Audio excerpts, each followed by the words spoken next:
On the other hand, Harari just praises secularism up and down. It's the best thing in the world to him. He says that one of the biggest problems with secularism, this is his quote, the main problem with secularism is it probably sets the ethical bar too high.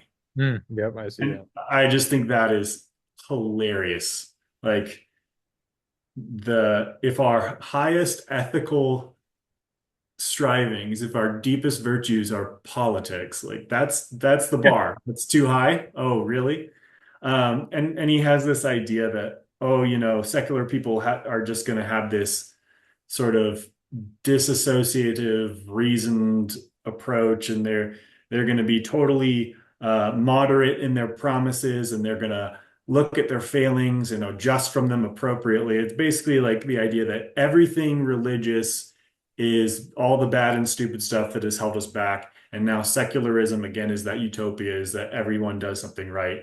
And it's just nonsense. I mean, he says at one point that uh, political promises within the secular realm are notoriously modest, and I'm just like, what world are you looking at?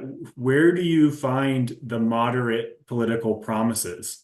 Like, what has anyone heard a moderate political promise like in the last 50 years? Like, oh, cancel all debts, free Right. school and healthcare for everybody, including illegal immigrants, open borders, and whatever, no abortion for anyone, or no all taxes theft. It's just like I don't see moderate proposals going on and being the mainstay of political interaction. Like that, I don't know what world he's living in to make such nonsensical claims such as So that. we're And then we're again, essentially saying that this man Harari, who describes human beings as poorly equipped, dim-witted, and deluded beings with no natural rights, who doesn't believe that there's any meaning in anything, is attributing more meaning to politics than he is to religion, right? right, right. And well, and he says he looks towards this secular world of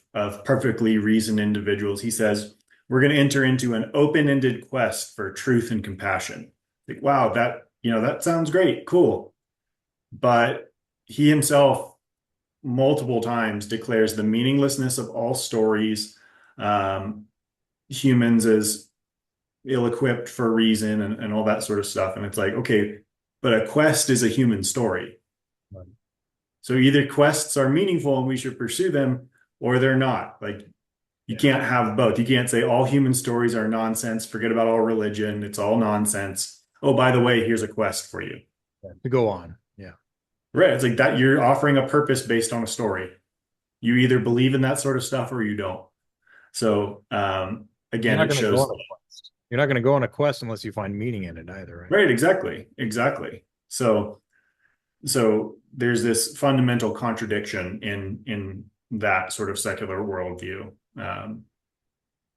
But again, as we said last time, you can't avoid contradiction in trying to enact a nihilist point of view. So That's why I think like it almost feels like a big troll, like almost because it's like every angle that is being come come at with trying to deride meaning and trying to or calling something as being meaningless. When we're going through the introduction and what we talked about the last time, anyone that's in the grips of nihilism uh, is in despair, right? They don't have meaning to life.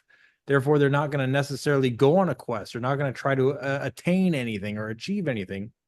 But then you have all of these trendy quote unquote, philosophers and humanitarians and that bring forth the idea of nihilism, but they themselves seem to have an agenda, seem to be on a quest. They seem to be right, trying to attain something and to achieve something.